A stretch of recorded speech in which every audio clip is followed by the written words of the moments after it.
Rickshaw ఆ పాపు ఏం మాస్టారు కులాసావా? నీ దయవల్ల కులసాయి నాయన. కొండనాలికి మంది ఏమంటే ఉన్న నాలికి ఓడబీకెట్ట వెనకడికి ఎవడో. ఇదిగో అనవసరంగా మాట్లాడకండి. నేనేం చేశానండి? ఏం చేశావా? వేపకాయంత వెర్రి పుచ్చకాయంత పిచ్చి ఉన్న పిల్లని తీసుకొచ్చి పాఠం చెప్పమని చెప్పలేదు నాకు. లక్ష్మికి పిచ్చా? నీకెవరు చెప్పారండి? నా అదృష్టం బాగుంది, ఎవరో ఇద్దరు కుర్రాళ్ళు వచ్చి ఆ విషయం నాకు చెప్పబట్టి సరిపోయింది కానివ్వండి. లేకపోతే అమ్మో ఈ పాటికి పిచ్చాసుపత్రిలో తాటి చెట్టుతో పళ్ళు కుట్టుకుంటూ పడుండేవాడిని. మీరు మా బావగారింటికి పాఠం చెప్పడానికి వెళ్ళడం లేదన్నమాట. అసలు విషయం తెలిసి కూడా ఇంకా ఇంటికి వెళ్ళడానికి నేనే వెర్రి కదనా ఏటయ్యా? మరి నిన్న మా రైతు ఎవరో మాస్టర్ లక్ష్మికి పాఠం చెప్పడం తను చూశానన్నాడండి. ఇంకెవరో అయి ఉంటారు, నేను మాత్రం కాదు. అయితే ఓ రకం పిచ్చేమో.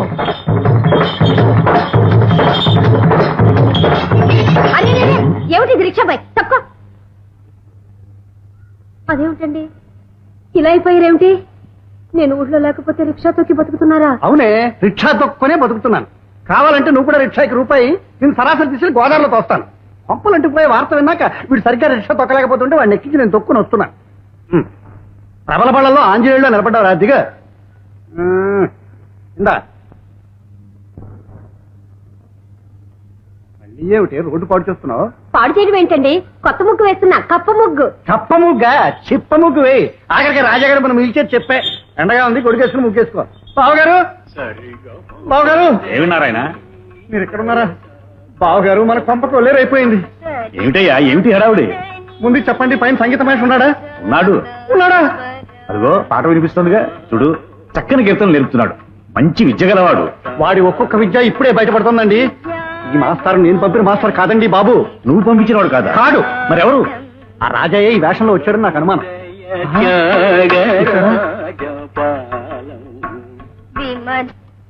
ఇది వాడి పనే బావగారు. పిల్లని బయటికి పంపిస్తే వాడు వెంటబడుతున్నాడు, నన్ను ఇంట్లో ఉంచితే ఇక్కడ కూడా వాడు సిద్ధమయ్యాడు. ఎంతకి తెగించాడు చూడండి. లక్ష్మి, లక్ష్మి. నిద్రపోయే వాళ్ళని లేపగలం కానీ నటించే వాళ్ళని లేపగలమా బావగారు?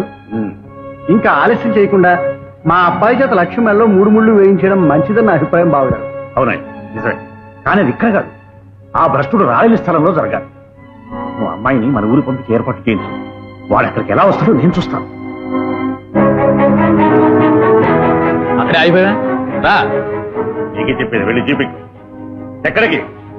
పుస్తకం మర్చిపోయింది కదరా.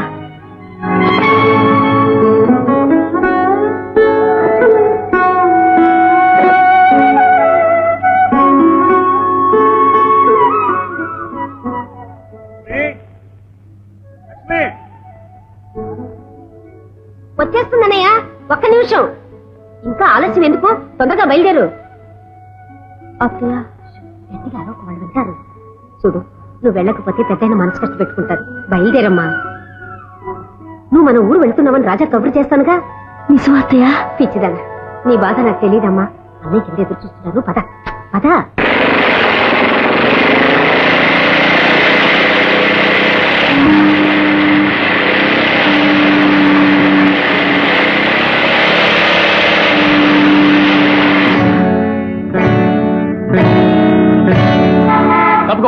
తప్పు చేసేవాడు తప్పుకు తిరగాలి, నీలాగా. నాకేం అవసరం తప్పుకోవడానికి? అంటే నేను తప్పు చేస్తానా? ఓ ఆడపిల్లని కిడ్నాప్ చేసి ఎత్తుకుపోతున్నావు, అది తప్పు కదా? ఆ ఆడపిల్ల పరాయిది కాదు, నా చెల్లెలు. చెల్లైనా అక్కైనా ఓ మనిషి చేత ఇష్టం లేని పని చేయించడం తప్పు. ఇష్టం లేని పని ఏమిటి? తను మా ఊరు వస్తాంది, తీసుకెళ్తున్నాను. అబద్ధం రాజా, నీ నుంచి దూరం చేయాలని నన్ను బలవంతంగా లాక్కుంటున్నాడు. అరవకు, గొంతు చిరుగుతుంది. ఓ వయసు వచ్చిన మనిషిని బలవంతంగా నిర్బంధిస్తున్నావని ఇప్పటికిప్పుడు నీ మీద పోలీస్ రిపోర్ట్ ఇచ్చి అరెస్ట్ చేయించగలను. పోలీస్ రిపోర్ట్ ఇస్తావా? ఇవ్వు, పిలువు పోలీసుల్ని. నీకు తెలియదేమో, లక్ష్మికి ఇంకా మైనార్టీ తీరలేదు. మైనార్టీ తీరని పిల్ల వెంటపడి అల్లరి పెడుతున్నావని నేను ఒక్క మాట అంటే ఎవరు అరెస్ట్ అవుతారో చూద్దాం. పిలువు పోలీసుల్ని. లక్ష్మికి మైనారిటీ తీరింది, ఆ విషయం నాకు తెలుసు. ఎలా తెలుసు? లక్ష్మి పుట్టిన తేదీ నిన్ననే తను మేజర్ అయింది. పిలవమంటావా పోలీసుల్ని? పిలు, నువ్వే నష్టపోతావు. తేదీ లెక్కన పుట్టినరోజు జరుపుకోవడం మా ఇంట్లో అలవాట్లేదు. లక్ష్మి శ్రీరామనవమి నాడు పుట్టింది. నవమికి ఇంకా 20 రోజులుంది. అప్పటికి గానీ తను మేజర్ కాదు. ఆ విషయం తెలుసుకో. ఈ విషయం కోర్టులో చెల్లదు మిస్టర్. మా ఆచారాలని కాదనే హక్కు కోర్టుకు లేదు మిస్టర్. ఓకే, నిన్ను కాకపోయినా నీ పెద్దల్ని ఆచారాల్ని గౌరవిస్తాను నేను. నవమి నాడు లక్ష్మి మేజర్ అవుతుందంటున్నావు కదా, గుడ్. అప్పుడైనా మేజర్ అయిన మనిషి పెళ్లి తన ఇష్టానికి వ్యతిరేకంగా చేసే హక్కు నీకు లేదు, అది తెలుసా? ఈ మాట నవమి దాటే చెప్పు. ఈ లోపు లక్ష్మి పెళ్లి కాకపోతే కదా. పద. ఆగు, ఈ లోపు నా పెళ్లి చేయాలని చూస్తే నా శవాన్ని కళ్ళ చూస్తావు. హరి!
ఇంకోసారి ఘర్షణ దిగితే ఏం జరుగుతుందో మీకు ఆ రోజే చెప్పారు. అయినా మీరు హద్దు దాటారు. నేను పోలీస్ స్టేషన్లోకి అడుగు పెట్టారు కదా, ఇదంతా నీ వల్లే జరిగింది. నేను పోలీస్ స్టేషన్ మొహం చూసి అరగను. నువ్వే చేసావు ఇదంతా. Shut up! You shut up idiot. ఏం కూసావురా?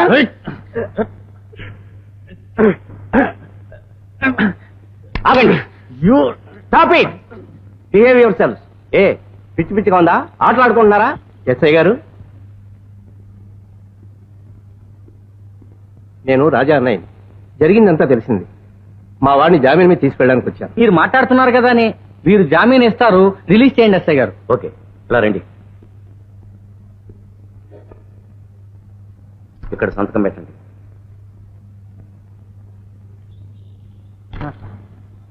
ఎస్ఐ గారు, వీరు గోవిందయ్య గారు, హరి పెద్దనాన్న గారు జామీన్ ఇవ్వడానికి వచ్చారు. మీరు ఇక్కడ సంతకం చేయండి. ఒసే ఇంటిదారా ఆటకి పోతానా హిడింది సోర్పడక నా మొహాన కాస్త కాఫీ తగలేవే. డొల్లు పుచ్చకాయలాగా డొల్లుకుంటుందా. దా దా దా దా. వచ్చారా? ఆఫీస్ నుంచేనా? కాదు, ఆఫీసు నుంచి ఆఫ్రికా వెళ్ళొస్తున్నా. అడగడం చూడు, ఎవరికైనా మెదడు బుర్రలో ఉంటుంది, అతి తెలివి తక్కువ వెధవలకి మోకాట్లో ఉంటుంది. నీకు మాత్రం అరికాల్లో ఫిక్స్ చేశాడా దేవుడు. ఇవాళ ఈ చీరలో నువ్వు చాలా అందంగా ఉన్నావు అంటున్నా. అచ్చం మర్రి చెట్టు మాను మీద చీరారేసింటాయి. అబ్బా పోదురు, నాకు సిగ్గేస్తుంది. కదలకు పునాదులు కదిలినాయంటే ఈ మేడ కిందే సమాధి అయిపోతాను నేను. కాఫీ తీసుకోండి. Coffee very good. కిరసనాయలు వాసన ఇస్తుంది. లేదు, కాఫీ మీరు రోజు నాతో ఇలా తీయగా మాట్లాడతారా? తీయగా ఎప్పుడు తిండి చేసే దిక్కుమాలి పినుగా. ఏమిటి? అవును అంటున్నా. ఒప్పుకున్నారా? అవును, నేను రోజు నిన్ను ఇలాగే తిడుతూ ఉంటాను. చాలా. ఇది చూసారా? ఏమిటది? మొన్న మీ దగ్గర డబ్బు తీసుకుని పక్కింటి అబ్బాయికి ఇచ్చానన్నానే, గుర్తుందా? అతను మెడ్రాస్ నుంచి చెవిటి మిషన్ తెచ్చిపెట్టాడు. చెవిటి మిషనా? మరే ఇప్పుడు మీరు సణుకున్న మాటలు, గొణుకున్న తిట్లు చాలా చక్కగా వినిపించాయి. రోజు నాతో మీరు ఇలాగే మాట్లాడుతున్నారు కదా. అవే రోజు అంటే అదే నీకు వినిపించదు కదా అని సరసం ఆడానంతే. అదే సరసమే. నేను మీతో సరసం ఆడాలి. అలా నిలబడండి. అమ్మాయి, అమ్మాయి, త్వరగా నిలబెడతాను. కొడకూడదే. అమ్మా, అమ్మా, అమ్మా, అమ్మా, అమ్మా. తెచ్చాను, తెచ్చాను, తెచ్చాను. అలా బాలకే నీ చపాతీ చెగోరు బట్టలే తీరుకోరు. ఇక చాలా ఆపుదే. నా బాగా అనుకుంటా. అలా బాలకే బాబా బకాసులో ఎక్కడ తెచ్చావురా? ఇంకో సంబంధం. అవును, పిఠాపురం నుంచి వచ్చింది. మంచి స్థితిపరులు. రేపు నవమి నాడు సీతారామ కళ్యాణం జరిపించాక మంచి ముహూర్తం చూసి మనవాడి పెళ్లి కూడా చేయించేస్తాను.